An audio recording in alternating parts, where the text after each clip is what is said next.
Hi guys, welcome back to our channel lucky foodie. ఈరోజు ఎంతో tasty అయిన veg noodles ఎలా చేసుకోవాలో చూసేద్దాం.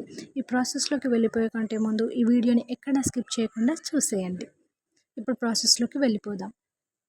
ఇప్పుడు స్టవ్ ఆన్ చేసి ఒక కడాయి పెట్టేసుకోవాలి. ఇప్పుడు ఈ కడాయి హీట్ ఎక్కాక కొన్ని వాటర్ యాడ్ చేసుకోవాలి. అలాగే ఒక స్పూన్ ఆయిల్ కూడా.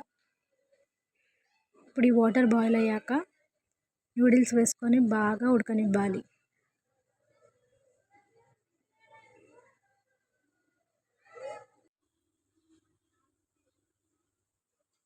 ఇప్పుడు నూడిల్స్ ఉడికిపోయాయండి. పక్కన పెట్టేసుకోవాలి. ఇప్పుడు నూడిల్స్లోకి టమాటోస్ ఇంకా ఆనియన్స్ కావాలి. ఇప్పుడు కడాయి పెట్టేసుకొని ఆయిల్ వేసుకోవాలి. ఆయిల్ హీట్ ఎక్కాక కట్ చేసిన ఆనియన్స్ వేసుకోవాలి. ఆనియన్స్ వేసుకొని బాగా ఫ్రై చేసుకోవాలి. ఆనియన్స్ ఫ్రై అవుతున్నప్పుడు ఇప్పుడు ఇందులో టమాటో వేసుకోవాలి. టమాటాని కూడా బాగా ఫ్రై చేసుకోవాలి. ఆనియన్స్ ఇంకా టమాటోస్ ఫ్రై అవుతున్నప్పుడు కొద్దిగా పసుపు యాడ్ చేసుకోవాలి.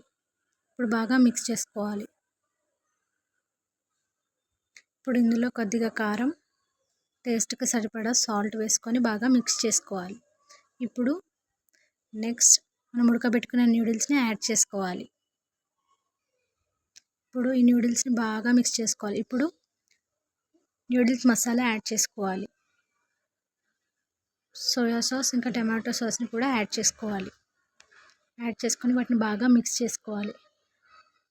మిక్స్ చేసుకొని ఒక 5 minutes తర్వాత స్టవ్ ఆఫ్ చేస్తే ఎంతో టేస్టీ అయిన వెజ్ నూడిల్స్ రెడీ. టేస్ట్ మాత్రం చాలా బాగుందండి. డెఫినెట్గా మీరు కూడా ట్రై చేయండి. మీరు ఈ రెసిపీని ట్రై చేశాక మీకు ఎలా వచ్చిందో కమెంట్ బాక్స్లో కమెంట్ చేయండి. కొత్తగా లక్కీ ఫుడ్డీ ఛానల్ని చూసేవారు సబ్స్క్రైబ్ చేసుకోవడం మర్చిపోకండి. ఇలాంటి వీడియోస్ ఎన్నో ఇంకా ఫర్దర్గా వస్తూ ఉంటాయండి. మీకు ఏదైనా రెసిపీ కావాలంటే కమెంట్ చేయండి. అలాగే మీలో ఎంతమందికి నూడిల్స్ ఇష్టమో కమెంట్ చేయండి. Bye guys, thank you for watching.